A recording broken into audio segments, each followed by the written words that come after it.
Asalaamu calaykum waraxmatullaahi wabarakaatuh. Soo dhawaada saaxiibayaal mar kale. Magacaygu waa Injineer Ismaaciil Maxamed. Waxaa noo socday kooraskeenii ahaa barashada Windows 11. Casharkaani waa casharkii 8aad. Casharkeena caawa waxaan ku baran doonaa hadduu alla raali ka noqdo waa maxay taskibar, sidoo kale sida u shaqeeya taskibarka, sidee taskibarka loo qariyaa, sidee dib loogu soo muujiyaa. Sidoo kale waxaan baran doonaa sida u shaqeeyaan applicationada ku saaran taskibarka. Sidoo kale waxaan baran doonaa iconiska ama applicationada saaran taskibarka. Sidoo kale casharkan waxaan ku baran doonaa sidee internetka aad ugu xiri kartaa kombiyuutarkaaga adigoo isticmaalaya taskibarka.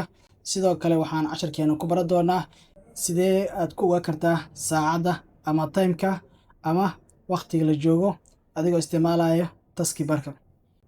Ugu horeyn, taskibarku waa liidka ama leenka hoose ee kombiyuutarkaaga kaaga soo muuqanaya qaybta hoose ee desktopka. Taskibarka qaybta bidix waxaa kaaga soo muuqanaya qaybta loo yaqaano start menu. Haddii aad ku dhufataa waxaa kuu soo muuqanaya qaybtan start menu. Ayada waan soo baranay wax ay qabato. Sidoo kale waxaa ku xiga qaybtan la yiraahdo search bar ama iconka searching-ka. Haddii ayadan aad ku dhufataa searching-ka waxay qabataa inaad ka baartid ama aad ka raadisid kombiyuutarkaaga software ama document ku jira ama file ku jira kombiyuutarkaaga. Searching-ka ayaa kuu qabanaysa shaqadaas. Sidoo kale waxaa jira qayb la yiraahdo file explorer. Waxay la mid tahay fileka ama mobile filekaaga kaasoo ku qabta shaqo ah inaad ka aragtid dhammaan dokumentiyada, muuqaalada iyo sawirada ku jiraan. Si la mid ah kombiyuutarkana wuxuu leeyahay qayb file ah. Haddii aan ku dhufanno waxaa kuu soo muuqanaya qaybtan oo ay kaaga soo muuqanayaan dhammaan daatada ku jirta kombiyuutarkaaga, sida daatada ku taala desktopka, daatada ku taala downloadka iyo dhammaan documentiska iyo sawirada ku jira kombiyuutarkaaga. Qaybta laga arko ayaa waxaa loo yaqaanaa file explorer. Si la mid ah dhammaan kuwani waa applicationo. Sidoo kale taskibarka wuxuu qabtaa inaad ka arki kartid applicationka ama softwareka markaas kuu furan. Taskibarka guud ahaan asaga waxaad ka arki kartaa applicationada aad bingareysatay iyo kuwa kuu furan. Dabcan applicationada qaybta hoose ee liidka hoose leh waa applicationada noo shaqeynaya ama noo furan. Kuwa liidka hoose leh sida Chrome-ka, Adobe-ha, Adobe Illustrator-ka iyo Adobe Photoshop-ka waa applicationo noo furan kuwaasoo hadda aan isticmaalayno. Waxaa la yiraahdaa active application ama applicationada active ku ah. Kuwaani kale waa applicationo aad bingareysatay. Haddii aan ku tuso qaabka loo bingareeyo ama aad binka uga qaadi kartaa application adigoo isticmaalaya taskibarka.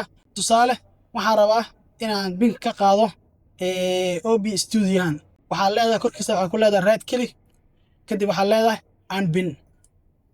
Hadda waxaan bin ka qaaday OBS Studio. Sidoo kale OBS Studio wuxuu yaalaa desktopka. Haddii aan rabo mar kale inaan bin ku soo celiyo aan rabo inaan bingareeyo anigoo ku bingareynaya taskibarka, waxaan tagayaa OBS Studio, kadib waxaan leeyahay right click, kadib waxaan leeyahay show more option, kadib waxaan leeyahay bin to taskibar. Wuxuu soo geli doonaa qaybta taskibarka. Waxaan leeyahay bin to taskibar. Waa aragtaa hadda waxaa bingareeyay OBS Studio waxaan ku bingareeyay taskibarka. Tusaale waxaan bingareynaynaa Revit-ka.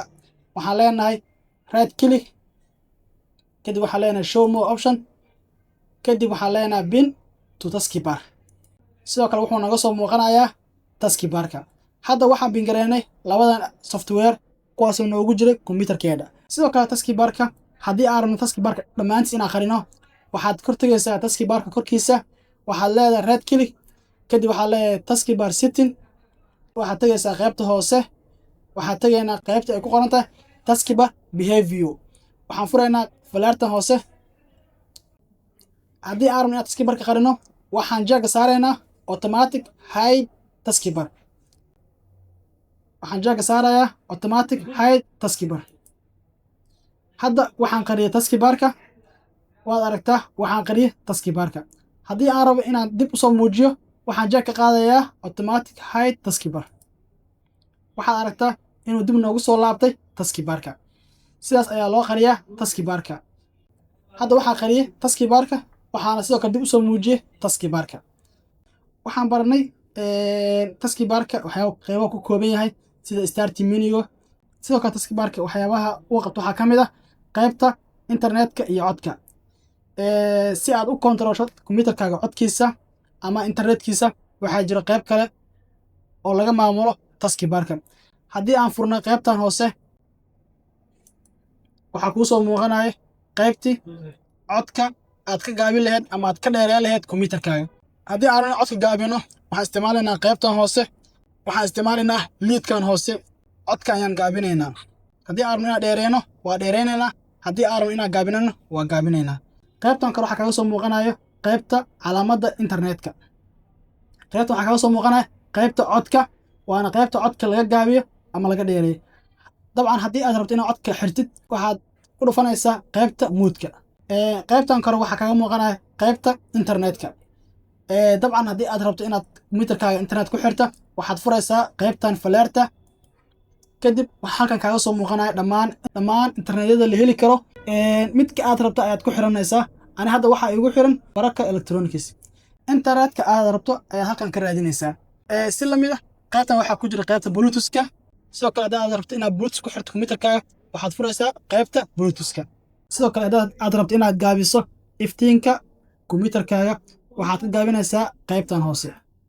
waxaad soo jiidaysaa qaybtan gaabiska, waxaad keenaysaa qaybta hoose. sidaas waxaa ku gaabsamaya iftiinka shaashadda kombiyuutarkaaga.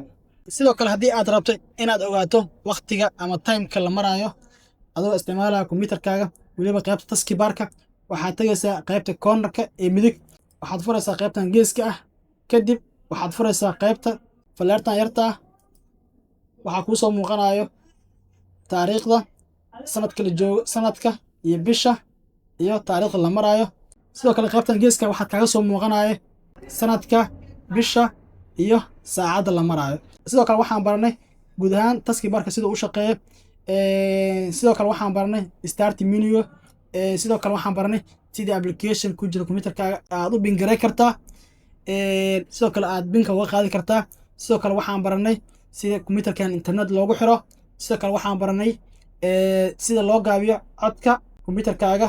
sidoo kale waxaan baranay sida internet loogu xiro kombiyuutarkaaga. sidoo kale waxaan baranay sida aan ku ogaa karno timeka iyo waqtiga la maraayo, bisha, sanadka iyo saacadda la maraayo. soo dhawaada saaxiibayaal. dabcan haddii aad nagu cusub tahay nagu soo biir insha allah. waxaan rajeynaya insha allah inaan wax badan kala faa'iidi doono hadduu alla raalli ka ahaado. magaciiguna waa injineer Ismaaciil Maxamed. wassalaamu calaykum waraxmatullaahi wabarakaatuh.